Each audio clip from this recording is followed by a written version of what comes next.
Assalamualaikum warahmatullahi wabarakatuh. Perkenalkan, nama saya Aditya Bagja Pratama, NPM 202191095 dari kelas C. Di sini saya akan menerangkan yang pertama itu ada visi misi Universitas Siliwangi, kemudian ada visi misi Fakultas Keguruan dan Ilmu Pendidikan. Selanjutnya yang ketiga visi misi pendidikan jasmani, dan yang terakhir ada sejarah renang. Yang pertama saya akan membacakan visi misi Universitas Siliwangi. Visi Universitas Siliwangi menjadi perguruan tinggi yang teguh dalam menyelenggarakan Tridharma perguruan tinggi untuk menghasilkan lulusan unggul yang berwawasan kebangsaan dan berjiwa wirausaha di tingkat nasional tahun 2022. Misi Universitas Siliwangi yang pertama menyelenggarakan pendidikan untuk menghasilkan lulusan yang berwawasan kebangsaan dan berjiwa wirausaha. Kemudian yang kedua, melaksanakan penelitian untuk menghasilkan ilmu pengetahuan, teknologi, dan seni yang bermanfaat bagi masyarakat.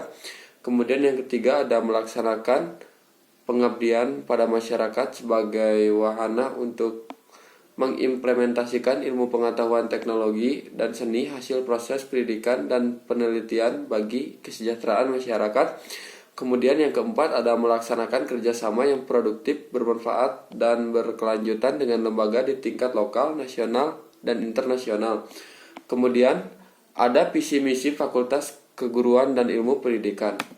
Visi misi Fakultas Ilmu Keguruan Pendidikan Universitas Siliwangi menjadi lembaga pendidikan dan tenaga kependidikan yang tangguh dalam penyelenggaraan Tridharma perguruan tinggi untuk menghasilkan lulusan yang unggul pada bidang pendidikan yang berwawasan kebangsaan dan berjiwa wirausaha di tingkat nasional pada tahun 2022. Yang pertama, misinya itu ada menyelenggarakan pendidikan dan pengajaran yang bermutu untuk menghasilkan lulusan yang unggul, berwawasan kebangsaan, dan berjiwa wirausaha. Kemudian yang kedua ada meningkatkan kualitas dan kuantitas penelitian di bidang pendidikan dan keguruan yang bermanfaat bagi pengembangan masyarakat. Kemudian yang ketiga ada menyelenggarakan pengabdian kepada masyarakat yang berdaya guna pada bidang ilmu, pengetahuan, dan teknologi, khususnya dalam bidang pendidikan. Kemudian yang keempat ada melaksanakan kerjasama di bidang Tridharma perguruan tinggi dengan berbagai pihak di tingkat lokal, nasional, dan internasional untuk meningkatkan mutu kinerja fakultas yang lebih produktif, bermanfaat, dan berkelanjutan. Dan yang kelima ada meningkatkan tata kelola fakultas yang bertanggung jawab secara efektif dan akuntabel. Selanjutnya yang ketiga ada visi misi jurusan pendidikan jasmani. Visinya sendiri itu menjadi jurusan yang tangguh dalam menghasilkan lulusan berkompeten di bidang pendidikan jasmani, berkarakter, berwawasan kebangsaan, dan berjiwa wirausaha di tingkat Jawa Barat pada tahun 2022. Misinya sendiri ada menyelenggarakan pendidikan untuk menghasilkan lulusan yang berwawasan kebangsaan dan berjiwa wirausaha dalam bidang pendidikan jasmani. Kemudian yang kedua ada pengembangan kualitas dan kuantitas penelitian yang bermanfaat bagi kebutuhan pendidikan dan masyarakat. Kemudian yang ketiga ada melaksanakan dan mengembangkan pengabdian masyarakat yang memberikan manfaat dan nilai guna tinggi. Selanjutnya kita masuk ke sejarah renang. Renang sendiri merupakan salah satu cabang olahraga aktivitas tubuh yang dilakukan dan diperankan oleh seluruh anggota badan dan dilakukan di dalam air. Selanjutnya dengan cara menggerakkan hampir seluruh bagian-bagian badan ikut bergerak.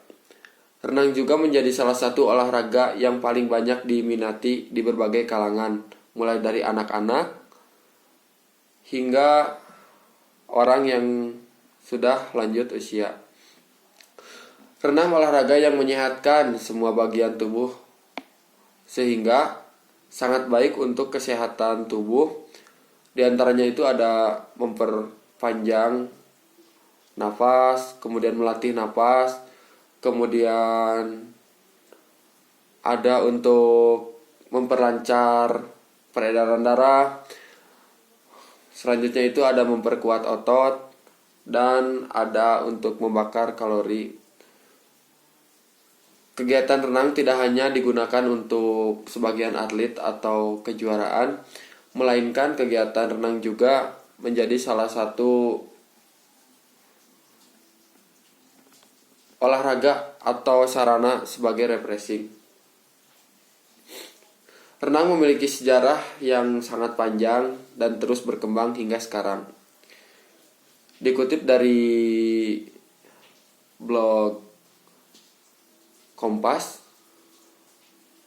olahraga renang pertama kali diperkenalkan oleh Mate Webb pada tahun 1875. Mate Webb sebagai orang pertama yang berhasil melintasi Teluk Inggris dengan renang selama 21 jam pada tahun 1896. Olahraga renang semakin berkembang yang kemudian dimasukkan ke dalam perlombaan di Olimpiade. Awalnya, kompetisi renang hanya dilakukan dengan gaya dada pada tahun 1902. Kemudian, Raymond Cavill mengenalkan renang dengan teknik gaya bebas saat mengikuti kompetisi. Sejak saat itu, terus berkembang hingga muncul berbagai gaya atau nomor perlombaan seperti gaya bebas, kemudian gaya bebas estafet 4x100, kemudian ada gaya dada, selanjutnya ada gaya punggung, dan yang terakhir ada gaya butterfly. Kemudian renang pertama kali berkembang di Indonesia itu dikembangkan di Bandung pada tahun 1900-an. Semakin kesini peminat renang sendiri semakin banyak, sehingga renang tersebut menjadi salah satu olahraga yang diwajibkan di kurikulum untuk dipelajari pada jam pendidikan di sekolah-sekolah atau pada jam saat pendidikan jasmani berlangsung. Mungkin itu yang dapat saya sampaikan mengenai sejarah renang. Terima kasih telah menyaksikan video ini. Mohon maaf apabila ada banyak kekurangan pada saat pembuatan video ini. Assalamualaikum warahmatullahi wabarakatuh.